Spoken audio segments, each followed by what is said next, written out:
Buenas tardes, bienvenidos. La deuda es con el pueblo, frente a una inflación que viaja en moto, esa moto que veíamos recién, y salarios que van de otra manera mucho más lenta. Por supuesto que se ha establecido una brecha cada vez angustiante para el pueblo. Y entonces hay una deuda muy grande que viene de los tiempos del neoliberalismo de una manera muy especial. Así se perdieron 20 puntos. El gobierno empató hasta julio, más o menos, en lo propio, sin poder descontar nada de lo que se había perdido por parte de los trabajadores del 2019, del 2015 al 2019. Hasta el 2021 esto no se ha podido corregir, pero por lo menos no se estaba perdiendo más. La situación ahora es de mucha angustia y esa deuda intenta paliarla de alguna forma el gobierno con este bono de 45.000 pesos. Demostración fehaciente de cómo están las cosas es la cola que se formó. Es la cantidad de gente que se ha anotado. Vean ustedes los testimonios que recogimos hoy, porque esto marca claramente un serio problema cuando está terminando el tercer año del gobierno que empezó en el 2019. ¿Por qué viene a pedir el plan? Cuéntenos. Porque no tengo nada de beneficio en ningún lado. Claro. ¿Estás sin trabajo hace cuánto tiempo? Desde abril. Con la situación de inflación que hay, lo necesito realmente. Y bueno, principalmente por eso, o sea... ¿Cuánto hace que no tenés ingreso? Hace años, muchos años. Tengo 63 años, no estoy jubilada gracias a Macri. Macri no me dio la posibilidad de jubilarme. Y estoy tratando de sacar estoy pagando un monotributo para ver si a fin de año o principio del año que viene me puedo jubilar. Yo hace más de 20 años que estoy acá y no, hasta el momento no. Y me quedé así en situación de calle. ¿Tienes familia allá en Tucumán? Tengo mi vieja, mis hermanas, tengo todo, sí. No tengo ningún ingreso, por eso que estoy acá, para una ayuda. Es una situación muy preocupante, agigantada por la presencia de ese gobierno neoliberal 2015-2019. Una barbaridad. Miren lo que dice esa señora. Ni siquiera pudo acceder desde su humildad a una jubilación. Le habían quitado la moratoria. Le habían quitado la posibilidad de acceder a años en los cuales por lo menos tuviera lo elemental, tuviera los alimentos. Esto es lo que pasó en la Argentina hasta el 2019, pero, y por eso perdieron de la forma en que cayeron en las elecciones, pero el gobierno actual poco pudo aportar a esta situación. Es verdad, hay que reconocerle que no se perdió 5, 10 puntos, 2 puntos abajo, pero se suman en la recuperación que no se pudo concretar a aquella derrota espantosa de los trabajadores. Miren ustedes esto que le pedimos a la doctora Julia Estrada del CEPA de una manera especial, en una placa que nos habla con claridad de cómo están las cosas. Diciembre del 2015, del 19 y octubre del 2022. El salario mínimo era de 5.588 en dólares, estaba en $420. En diciembre del 2019, en 268. En octubre del 2022, 339. La inflación, 22-23%. En los cálculos de Todesca, del INDEC, diciembre del 2015, 54% en el 2019, 83% en el 2022. ¿Cómo puede alguien de trabajo sobrellevar esto? ¿Y cuánto pueden hacerlo aquellos que hace años, como ese joven, que nunca ha tenido prácticamente trabajo? La pobreza, en diciembre del 2015, según cifra, 29%, bajó, es decir, aumentó en realidad a 35,50 y está en estos momentos en 36,50. Pagan ganancias sobre el total el 10% en diciembre del 2015, el 25% al terminar el 2019, la gran estafa macrista, y el 10% ahora, nuevamente en la actualidad. Pero el drama es lo que va a venir para la Argentina. Y la verdad que no quiero castigarlo demasiado, pero quiero apelar a la lucidez y al conocimiento de ustedes. Es nuestra responsabilidad. Esta placa también nos la envió el CEPA y agradecemos muchísimo. Esta es la deuda que tiene que afrontar la Argentina en los próximos años. Esto es tremendo. Unos 5.000 millones de dólares en el 2022. Poquito más en el 2023. Pero mire lo que empieza en 2024. Esta negociación con el Fondo Monetario Internacional que nunca nos gustó, que no tuvo la lucha política que correspondía y solamente se fueron con el lápiz a los arreglos técnicos. Mire usted lo que sucede en 2024, 2025, y esas torres brutales son 2027, 28, 29, 30, 31. Y después una pequeña baja hasta el 35, la deuda va a estar vigente hasta el 2041. Esta es una situación verdaderamente dramática, de la que anoche Amado Boudou y Peretti hablaban en Caníbales y lo hacían con mucha precisión. La soberanía está directamente unida con la justicia social. Cada vez que viajamos a Washington, al FMI, al Fondo Monetario, dejamos un pedacito de calidad de vida de los trabajadores en la República Argentina. Eso es matemático. Lo que no tengo ninguna duda que hay que rediscutir el acuerdo con el fondo, que no va más, porque eso nos lleva al precipicio. Mirá, hasta el fondo reconoce, muchas de nosotras y nosotros estamos convencidos que fue un mal acuerdo. Que Guzmán hizo un desastre durante 2 años y pico y nos llevó a esa situación donde la Argentina firmó un acuerdo que era malo y que durante 2 años y medio no cuidó los excedentes comerciales que nos hubieran permitido no tener un acuerdo con el fondo, sino pagar los vencimientos que había y seguir adelante discutiendo. Bueno, es una situación que ya no está. Que la guerra le ha costado $5.000 millones de dólares adicionales a la República Argentina. Bueno, esto necesita una renegociación ya, que modifique los términos del acuerdo con el fondo, y en esa modificación del acuerdo habrá que volver a discutir la sobretasa, los plazos, todas las cuestiones que saldó muy mal Guzmán, muy mal, no mal. Sí, pero no será con Massa diciéndole amén a todos los requerimientos del Fondo Monetario Internacional y felicitado por el fondo, como se vuelve cada vez que va a Washington, que podrán solucionarse los temas. El gobierno perdió años, los 2 primeros años, sin explotar lo que políticamente correspondía frente al Fondo Monetario Internacional. Debió jugar de otra manera, completamente distinto. Fue discutiendo, fue dejándola pasar y se puso a hacer números. En los números ganan eso siempre. Vea otra vez la placa, porque esto tiene que quedar en su mente. Piense quién va a pagar esto. No lo quieren pagar los cerealeros, no lo quieren pagar los empresarios, no lo quieren pagar los jueces. Mire lo que hay que afrontar. ¿Cómo van a hacer? Lo va a pagar el pueblo otra vez. Lo va a pagar con la educación, lo va a pagar con la salud y lo va a pagar con los alimentos. Porque, por otra parte, no solamente que no quieren poner nada a los empresarios, sino que le quieren seguir sacando a la gente. Es muy malo el panorama que se presenta para aquellos años. Y hay que decirlo, uno quisiera mostrar las cosas de otra manera. Hay índices positivos, pero que comparado con esto se pierden un poco, se diluyen. La industria está progresando en forma notable, el empleo se ha recuperado, pero el salario no. Y en esa situación hay que afrontar todo lo que viene de la deuda con el maldito Fondo Monetario Internacional traído por el neoliberalismo mediático y político de la República Argentina. Es criminal lo que ha hecho Macri. Cada día que lo veo decir algo a Macri, aumenta la indignación y la impotencia, la indefensión frente a un personaje que ha hecho un daño tan pero tan grande. Ahí está documentado por esa placa. Eso lo hizo él. Eso llevó a cabo en esos años en los que estuvo gobernando para una élite a la que le dio no pagar las retenciones, a la que le dio todo tipo de ganancias, porque es su gente, porque es su pertenencia. Arruinó a los jubilados, a los trabajadores, al pueblo argentino, a las empresas. Todavía sigue hablando, él y quienes son sus adláteres. Parece mentira que pueda ocurrirnos esto en la Argentina. Y el nuevo gobierno no fue a la lucha política. Tenía que encararlo al Fondo Monetario Internacional de otra manera. Decirle, señores, ustedes son unos delincuentes, pero de verdad que lo son. Son una banda internacional. El otro día, con gracia, un humorista adelantaba lo que yo iba a decir sobre lo de Telefe, el Gran Hermano, y las acusaciones que aparecieron de un personaje contra el presidente de la República. Es que uno se torna previsible. Hasta yo me reí con la ocurrencia, porque ¿qué va a decir uno frente a esta situación? Usted puede, a las 2 de la tarde de cada día más o menos, imaginar cuál sería el comentario y el recorrido frente a este tipo de temas. Hablamos del Fondo Monetario Internacional, hablamos de una estafa, hablamos de una banda de delincuentes y hablamos de la indefensión que tuvo el gobierno, de la falta de decisión política para ir a todos los foros internacionales. En medio de la pandemia, además, venía bien en ese aspecto la pandemia para que el gobierno fuera y dijera, señores, no podemos hablar con el Fondo Monetario Internacional por 5, por 10 años, pero de nada podemos hablar. Y a la deuda le tienen que hacer una quita, no el aumento de intereses como ocurre actualmente y como se ha aceptado otra vez por el gobierno. Con lo cual es una tristeza.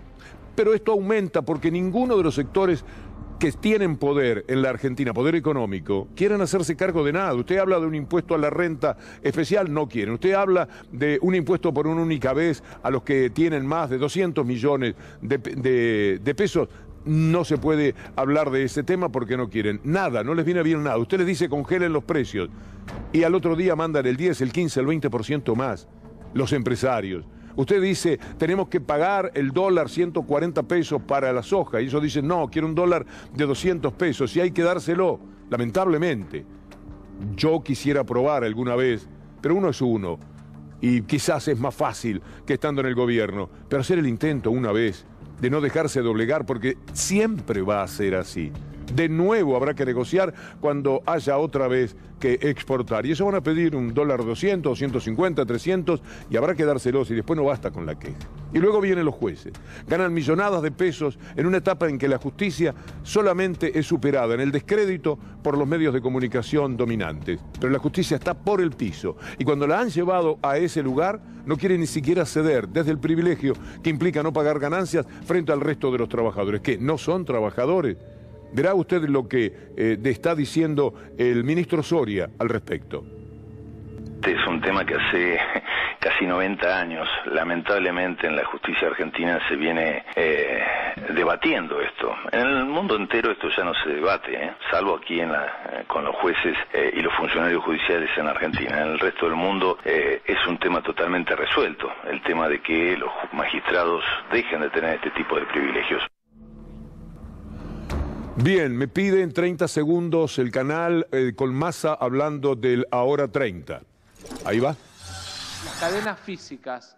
Obviamente las grandes cadenas de retail, pero también queremos los pequeños comercios y queremos que sea con venta física. No porque estemos en contra de la venta electrónica, sino porque la venta física nos mueve los centros comerciales de cada barrio, nos mueve el trabajo de nuestros trabajadores en cada una de las cadenas comerciales y nos permite generar mayor movimiento en el mercado interno. Los locales que adhirieron ya están con el programa en marcha, los que vayan a adherir tienen la posibilidad de hacerlo a través del link. Hoy ya hay 1.400 bocas en todo el país y obviamente también agradecerle a la Asociación de Supermercados que, digamos, de alguna manera nos da la posibilidad de usar esos espacios para llevar adelante el programa. Lo más importante es que son productos nacionales, es trabajo nacional. Piensen ustedes que estamos hablando entre la cadena de valor del sector electrodomésticos y la cadena de valor comercial de 30.000 y 30.000 empleos, entre directos e indirectos, que se protegen, que se fortalecen y que además nos dan la oportunidad de garantizar para adelante trabajo y nos dan la posibilidad de garantizarle a nuestros trabajadores la oportunidad de participar en un negocio que muchas veces se hace de manera electrónica, pero que pretendemos que esta vez se haga en cada uno de los centros comerciales.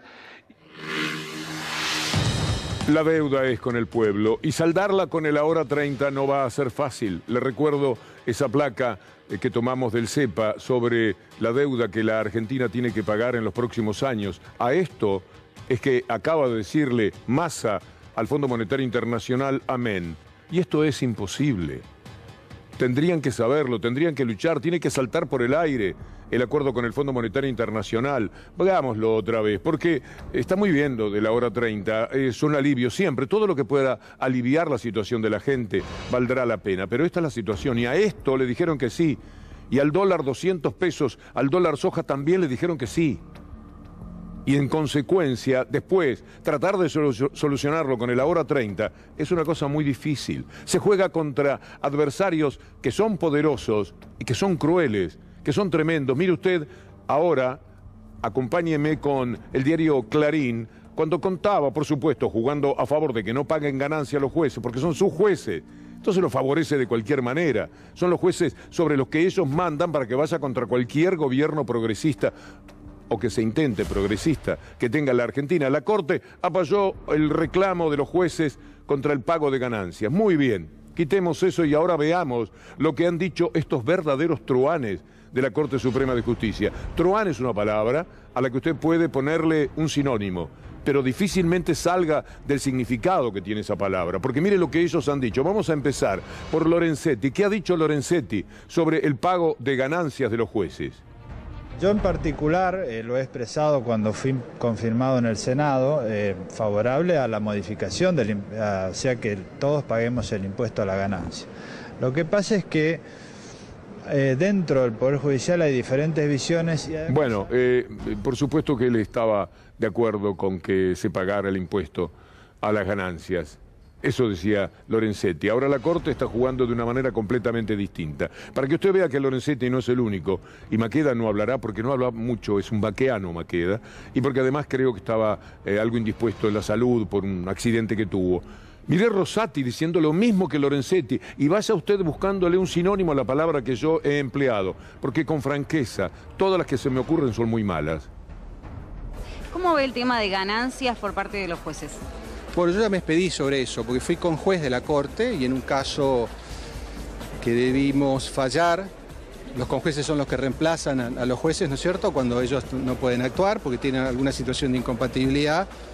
Me expresé en favor de que los jueces deben pagar el impuesto a las ganancias, ¿verdad? Entonces eso ya es algo, además lo tengo dicho en mis libros. Bueno, esto es lo que dijo Lorenzetti y lo que dijo Rosati.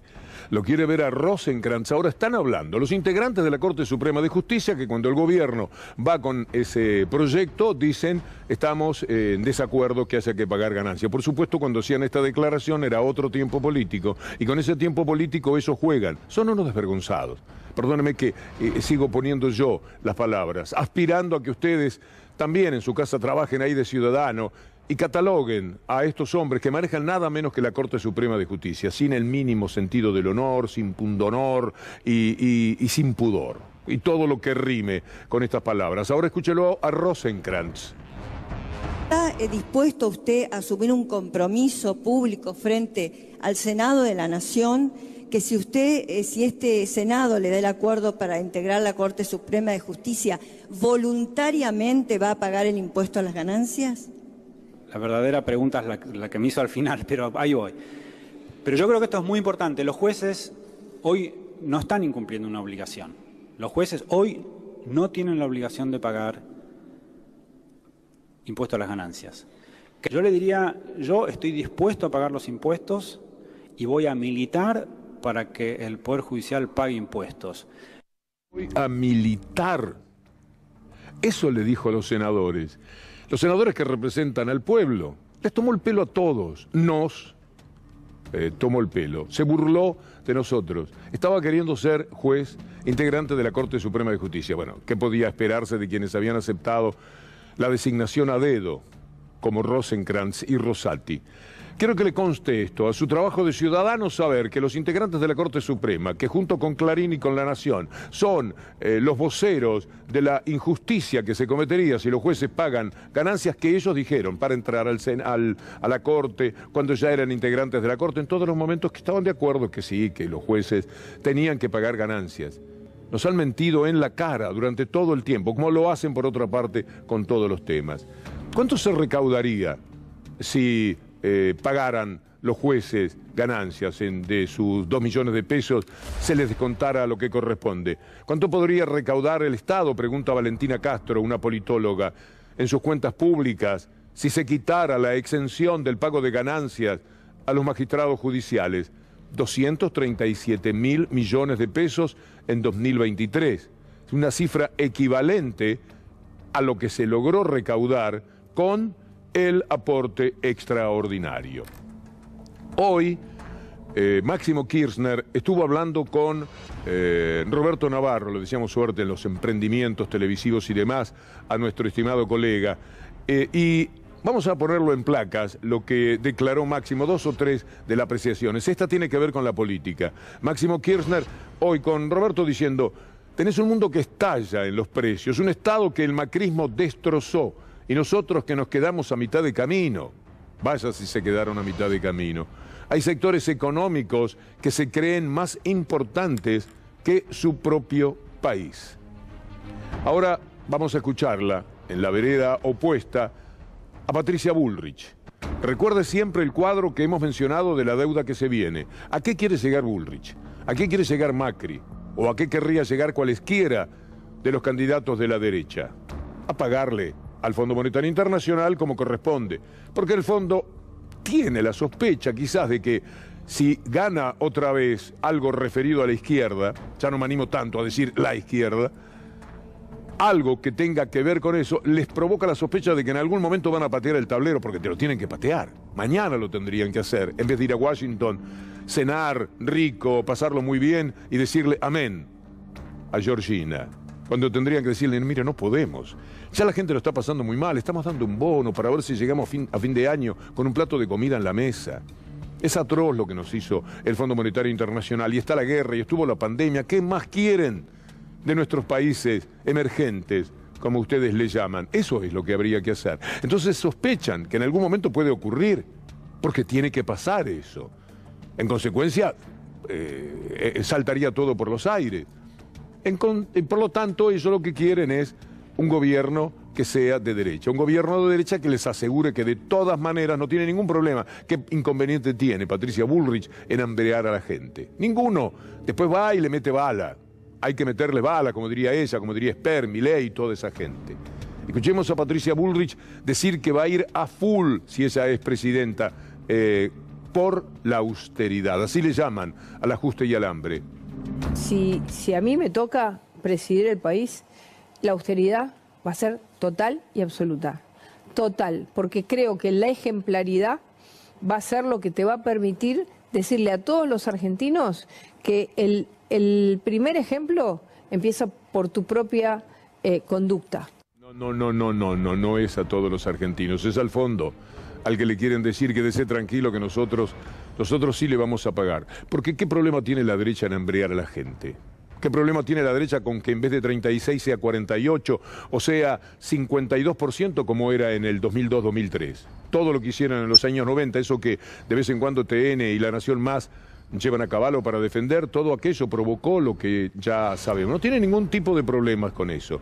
Y por lo tanto, el fondo seguirá queriendo ese tipo de gobierno. Usted se acuerda que la deuda con el fondo era para sostener el fracasado rotundamente gobierno de derecha, fracasado para el pueblo, para la élite, por supuesto, un verdadero éxito. Habrá que hacer algo que sugieren Pichetto, un maestro en ese sentido, y Esper, que lo sigue y que tiene los mismos sentimientos que Pichetto. Hay que dinamitar, por ejemplo, el conurbano, y terminar con esa historia de gente que quiere trabajar y comer.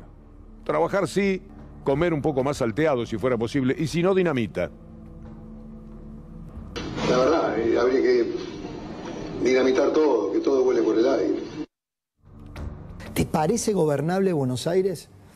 Así como está hoy, con su conurbano indómito, lleno del principal cinturón de pobreza. Es como la Argentina, sin reforma, sin dinamitar a la Argentina, sin dinamitar a la provincia de Buenos Aires, nada es viable en Argentina. Ni Salta es viable en Argentina, ni Formosa, no hay nada viable.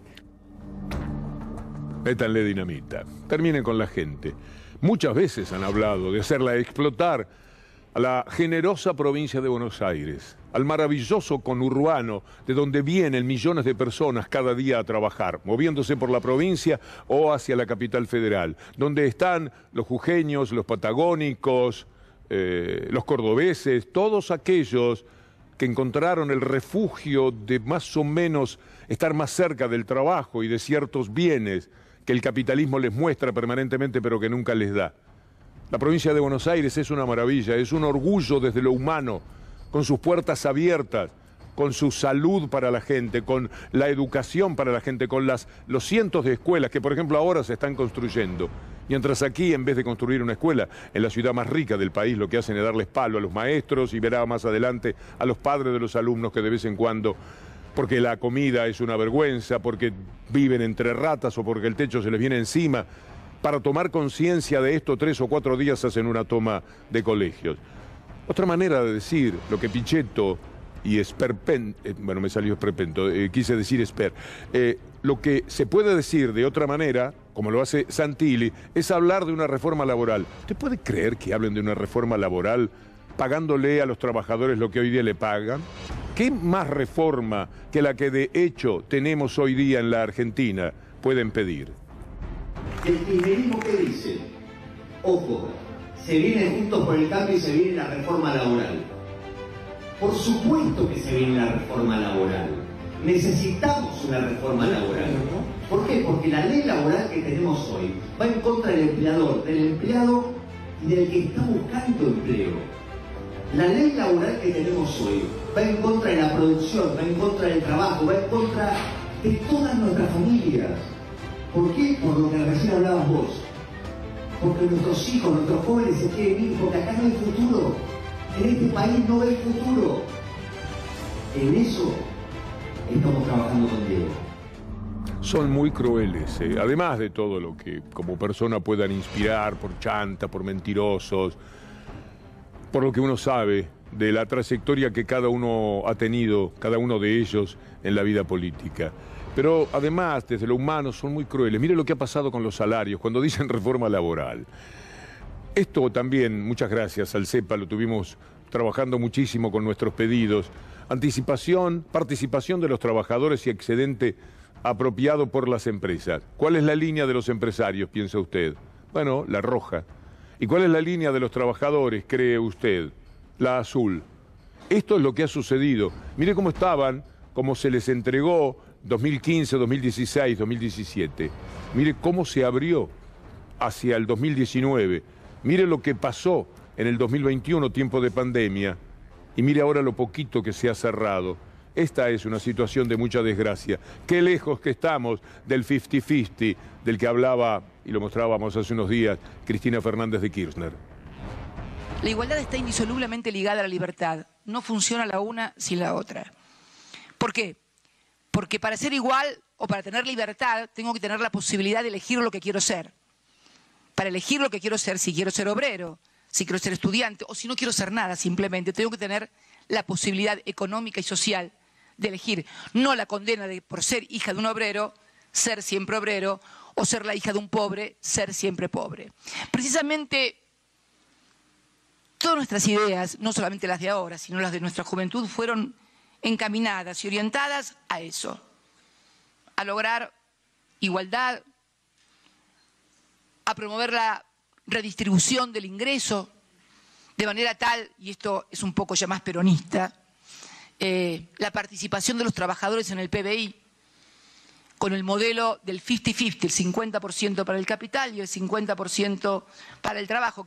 A la señora se le fue la mano, porque no fue 50-50, fue 52%, 51.8% para la clase trabajadora y el resto para el capital, que no es poco, por supuesto, siendo muchos menos como son que aquello que referimos con la palabra pueblo. Pero eso se consiguió y estamos lejos. El neoliberalismo, el macrismo, terminó con esa posibilidad y todavía no se ha podido reencontrar el camino por parte del gobierno, con todo lo que le ha pasado y también con los errores cometidos por el tiempo que se perdió, como ya hemos mencionado, y no quiero ser redundante. En la nota con Navarro, Máximo Kirchner, ya que estábamos mirando a Cristina, dijo que no cree que Cristina Fernández de Kirchner sea candidata el año próximo. Veamos la frase: hoy por hoy no tiene candidatos el peronismo. Alberto dijo que sí, Massa dijo que no, y creo que Cristina tampoco va a ser. El desgaste es muy grande en una presidencia. Bueno, más grande es el desgaste en una vicepresidencia en la cual tiene que tolerar que se hagan cosas que no comparte.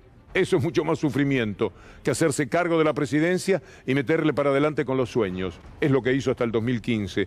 Y eso seguramente era mucho más aliviador para Cristina Fernández de Kirchner que ser ahora vicepresidenta, pero en desacuerdo con la mayor parte de las cosas que se han hecho por el gobierno que ella ayudó a que se sentara, impulsó directamente a que se sentara allí. De todas maneras, con respeto por lo que dice Máximo Kirchner, yo me tomaría un tiempo. Estos meses que transcurren, los tiempos políticos y su evolución son muy distintos. Y entiendo que Cristina Fernández, a través nada menos que de su hijo, nos diga que no va a ser candidata porque sabe usted lo que ocurriría en la Argentina si en estos momentos se hiciera un anuncio en contrario. No puedo pensarlo un instante. Sería una situación de enorme confrontación. Por lo tanto, se mantendrá allí, como ocurrió para el 2017. ¿Se acuerda cuando todos nos hacíamos la pregunta? En este canal hicimos una nota con Daniela Ballester, con Gustavo Silvestre y con Roberto Navarro, con ella, y todo lo que queríamos saber era si iba a ser candidata o no. Y no soltó prenda. Porque estas cosas quizás ella misma no las sabe. ¿Qué pasa con los tiempos políticos? ¿Qué pasa con su salud? ¿Qué pasa con sus ganas de servir al país? ¿Se va a ir a Calafate, como nos preguntábamos en algún momento, a una vida de jubilada? Es difícil pensarlo de esa manera, sobre todo sabiendo qué país habrá si llega a gobernar la derecha, porque ella no es candidata, lo cual no implica que siendo candidata vaya a ser de otra manera. Mire usted, lo que hacen desde la derecha. ¿Usted puede creer que son capaces de decir que está de moda querer bajar los impuestos a los ricos? Esto es lo que dice Clarín. Mire, ¿por qué fracasan las propuestas libertarias? Esto viene de la mano de lo que le pasó a la primera ministra británica. ¿Por qué fracasan las propuestas libertarias para bajar impuestos? La crisis en Gran Bretaña por la baja de impuestos pone en duda una teoría de moda. ¡Qué sinvergüenzas! Mañeto para abajo todos ellos. Esto también es previsible. Le digo a mi amigo que lo diga todas las tardes, porque es necesario. Por lo menos para nuestra manera de hacer las cosas, si no, nos quedaríamos jubilados también nosotros en nuestra casa. Sí, la lucha es previsible en estos sentidos. Muchas cosas, mire, es factible que vayamos, cuando vemos Clarín, a pensar en mafia y que demostremos que son una mafia, que son capaces de crear la cultura de que el taxista, no todos por supuesto, se dé vuelta cuando uno viaja y diga, qué suerte que ahora se está terminando esto de quererle aumentar el impuesto a los ricos, pero qué lástima que los quieren bajar no pueden. Es que consiguen cosas increíbles, ya no solamente la cosa cultural del capitalismo, sino la forma de horadar, la capacidad de raciocinio de millones de personas que tienen estos bárbaros del periodismo. Por el contrario, esta tapa del diario El País de España es interesante, porque mire lo que está pasando en el mundo. Esta es la tapa del diario El País. Duro golpe al poder adquisitivo. La capacidad de compra de los salarios en la zona euro baja un 6% en un año. Mire lo que ocurre en Hungría con los salarios de los docentes. Vayamos a dar una vueltita, como nos gusta en cada programa, por el mundo para entenderlo y de esa manera también echar un vistazo a nuestra aldea. Protestan en Hungría por mejoras salariales para los docentes. ¿Conoce el tema? La marcha contó con maestros, padres, mirá si los toma Rodríguez Larreta, y estudiantes que rechazaron las amenazas de despido para los docentes que se sumen a la protesta. Miren lo que era la misma, no era una cosita sencilla, estaban protestando en serio. En Hungría, los docentes, podemos verlo, ahí están, son unos cuantos. Mire usted, los docentes. Recuerdo una marcha maravillosa, creo que esta misma fotografía era por Entre Ríos. Esto es, mire qué maravilla, Budapest. El puente San Carlos. Bueno, ahí están ellos, miles y miles, protestando, porque el mundo, pero ya van a ver, ya les va a aparecer un Rodríguez Larreta, que a todos esos me los pone de pie juntitos en la calle, inmediatamente. Bueno, la imagen vale la pena repetirla porque esto extasia en la belleza de Budapest. Pero estábamos hablando de lo que pasa en la ciudad de Buenos Aires, con los docentes, con los alumnos. Miren lo que han hecho en Buenos Aires. Le han mandado multas, no, denuncias a 366 padres. La ciudad denuncia por 50 millones a padres de alumnos. Pone 50 millones para que las viandas sean como la gente. Pone 20 millones más para arreglar los techos y pone un poco más de plata para poner un raticida. Y no vas a tener que amenazar a la gente de esta manera tan cobarde, desde ese poder alimentado por los medios de comunicación, por toda la derecha, ladrona, que se quiere quedar absolutamente con todo. Miren ustedes lo que dice el nuevo primer ministro de Gran Bretaña, porque Liz Truss se evaporó, la ministra que menos duró, con eso de quererle quitar impuestos a los más ricos. Y pasó la moda, diría Clarín. Qué cosa, qué barbaridad. Estábamos en lo mejor de nuestras vidas. Quitarle impuestos a los más ricos. Y de repente, mire usted lo que sucede con Liz Truss. Y viene Rishi Sunak, se llama, multimillonario, que creo que es en este video que lo tenemos diciendo que no tiene un solo amigo en la clase trabajadora.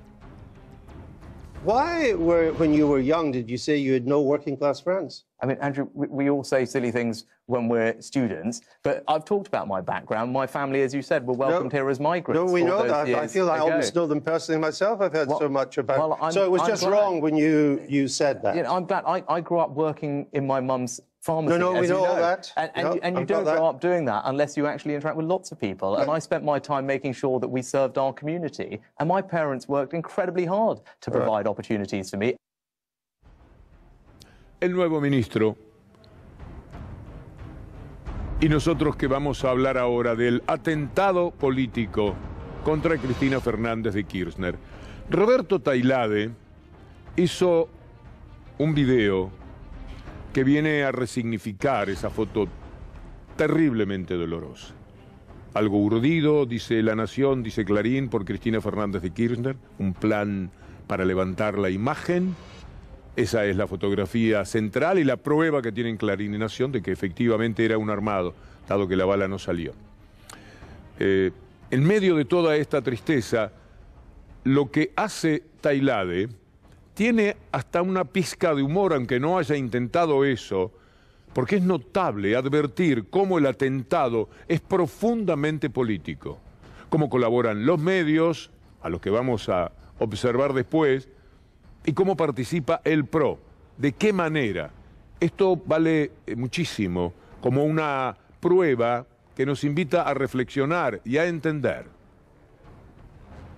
La Bullrich, que salió a bancar a Eduardo Prestofilippo después de que amenazara de muerte a Cristina. El Presto, que tuvo una relación con la detenida Brenda Uliarte meses antes del intento de asesinato. La Uliarte, que el 27 de agosto le dijo a una amiga que había mandado a un tipo a matar a Cristina. El tipo, que era el detenido Fernando Sabaj Montiel. El Sabaj Montiel, que intentó matar a Cristina y que pidió que su abogado se lo consiga Hernán Carroll. El Carroll, que fundó Nueva Centroderecha y estuvo en el lanzamiento de la candidatura presidencial de Bullrich en junio pasado. Y también en la apertura del primer local de Halcones Pro, donde también estuvieron Waldo Wolf, el ex espía de la AFI, Manuel Jorge Gorostiaga Danán, el Gorostiaga, que está imputado junto a Eduardo Prestofilippo, Jorge Augusto Griner y Álvaro Sicarelli por haber organizado un acto en pandemia en Parque Chacabuco que tuvo como seguridad a Carroll. El Carroll, que también fue seguridad en el acto del abrazo de Bullrich y Milei. El acto en el que aparecieron las bolsas mortuorias. Las bolsas mortuorias colocadas por Ulises Chaparro. El Chaparro que preside a los jóvenes republicanos apadrinados por Francisco Sánchez.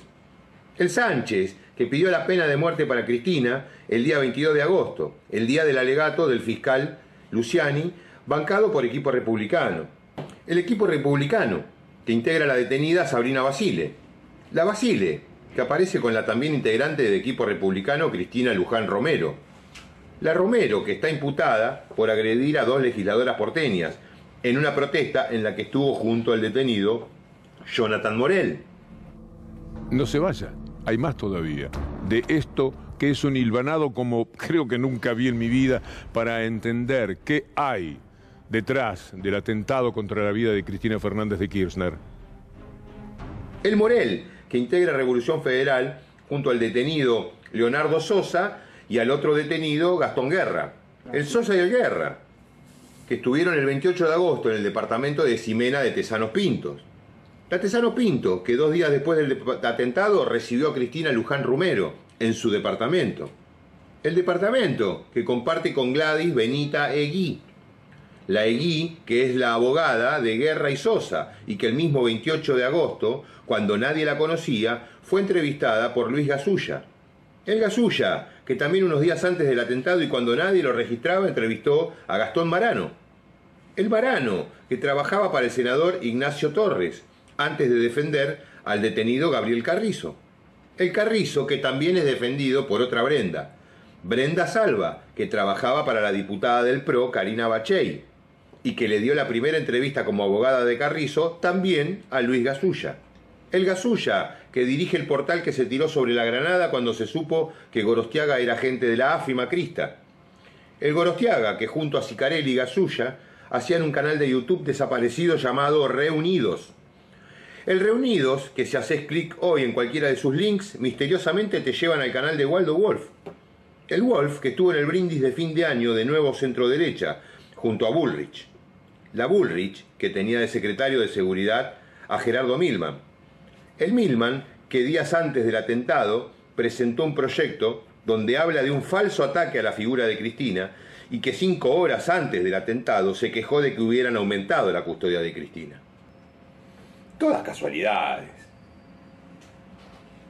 Qué manera de haber casualidades, ¿eh? Es una brillante manera de exponer las cosas como son. Tenemos que cerrar esta primera parte, lo vamos a hacer con Ricardo Nissen, que preside la IGJ y que hoy dijo algo muy importante sobre los Caputo. La familia Caputo que está detrás, está dentro del dinero dado a toda esta violencia. Uno no puede decir que fue para que protagonizaran el atentado, pero sí para que tuvieran sus megáfonos, para que tuvieran su insistencia frente a la casa de Cristina Fernández de Kirchner, frente al Congreso, frente a la Casa Rosada, para que carpinteros como son pudieran hacer una buena guillotina, para llevarlo. Bueno, carpinteros no son, pero de eso figuran. Por lo menos comprarle una guillotina a alguien. Para eso sí, porque ese desorden y ese caos es lo que le sirve a la derecha. Es lo que preconiza la derecha, la mediática y la política de la República Argentina. Hoy Ricardo Nissen, un hombre de mucho valor para enfrentar todo este desastre que el poder real quiere llevar adelante, dijo esto que sobre la familia Caputo es decisivo.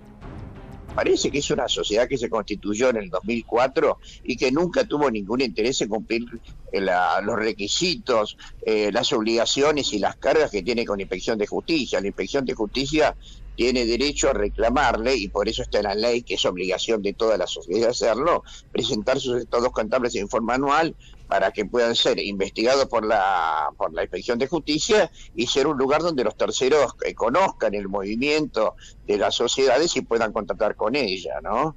En este caso nunca presentó sus estados contables, nunca del 2004, no es que hace 18 años que no presenta los estados contables, es que nunca presentó, nunca jamás. Y en cuanto a por ejemplo, es una sociedad que los socios nunca reciben dividendos, los directores renuncian a los honorarios, es una ficción de sociedad. Yo este fenómeno ya lo advertí como inspector general de justicia en las sociedades de Lewis, por ejemplo, y en las sociedades que Macri tenía para explotar ciertos campos en Salta y creo que en Salta y en Jujuy. Es una operación donde es una manera de actuar donde se cumplen las formalidades de las sociedades, pero que en realidad no suceden. Es tristísimo, pero es así. Vamos a hacer una pausa y en la parte final vamos a tener de nuevo atentados en los Estados Unidos, de esos que se llevan las vidas muchísimas veces de los niños. Vamos a esta pausa y ya venimos. Un poco del mundo. Estamos en el país de la libertad, que debería ser los Estados Unidos según lo que proclaman y lo que dicen en general los aspirantes y payistas de América Latina. Bueno, mire usted lo que pasa en el país de la libertad. Otra vez un atentado. Todos los días ocurren. Voy a pedir, sí, el video. El atentado en Missouri, donde en una escuela secundaria mataron a 3 personas, 3 chicos, en una escuela secundaria. Otra vez, lo de siempre. Esto pasó hoy, es una cosa habitual, pero siempre muy, muy dolorosa. Ahora, lo que les voy a comentar llama la atención y mueve a pensar que no están bien de la cabeza algunos de los conductores de ese país. Por ejemplo, el gobernador de Texas. ¿Sabe lo que ha hecho el gobernador de Texas? No limitar las armas en un lugar donde tenemos el tristísimo recuerdo de la escuela de Uvalde, ¿se acuerda? Donde mataron más de 20 chicos, un espanto. Bueno, ahí no hay una orden para limitar el uso de armas, para evitar la compra masiva de armas. ¿Sabe lo que mandaron? Un kit. Vea el destacado. En lugar de regular las armas, Texas pide muestras de ADN para identificar los cuerpos en caso de emergencia. O sea, saber quiénes son los que mueren.